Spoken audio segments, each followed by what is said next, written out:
Tanalarining ichki qismiga apparat, ya'ni pult o'rnatilgan. Rizvon 1996-yilda dunyoga kelganlar. Ularning ikkita juda ham go'zal farzandlari bor. Rizvon akamizga tug'ma DTP kasalligi tashxisi qo'yilgan. Bugungi kunga qadar esa akamiz ikkita 9,5 soatlik murakkab operatsiyani boshlaridan o'tkazdilar. Juda ham ko'plab insonlar nima sababdan Rizvon uchun pul yig'yapsizlar deb savol berishadi. Bosh qismlarini ko'rishingiz mumkin. Bosh qismlariga apparat o'rnatilgan va ushbu apparat mana qismi tananing ushbu qismi bilan o'tib apparatga, ya'ni apparat pulutiga ulangan. Mana shu qo'llarimizni harakat va mana shu oyoqlarimizni harakat qila olishimiz uchun Alloh bizga shu imkoniyatni bergan.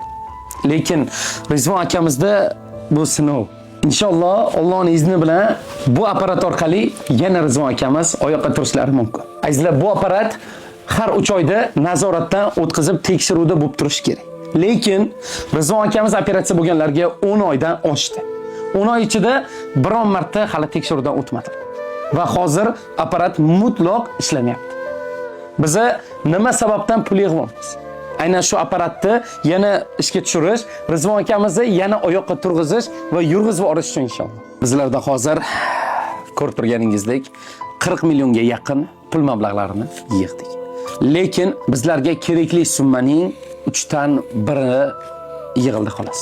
Bugun har biringizga iltimos qilib aytadigan birgina gapim. O'zim uchun ham emas, siz uchun ham emas, Rizvon uchun qo'l cho'zmoqchiman. Bular qo'llarni harakat qildira olmayaptilar. Bular nomlardan men siz uchun qo'l cho'zaman. Iltimos befarq bo'lmang.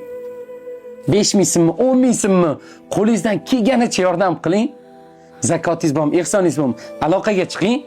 Onalarining telefon raqamlari, o'zlarining karta raqamlarini qo'yib olamiz.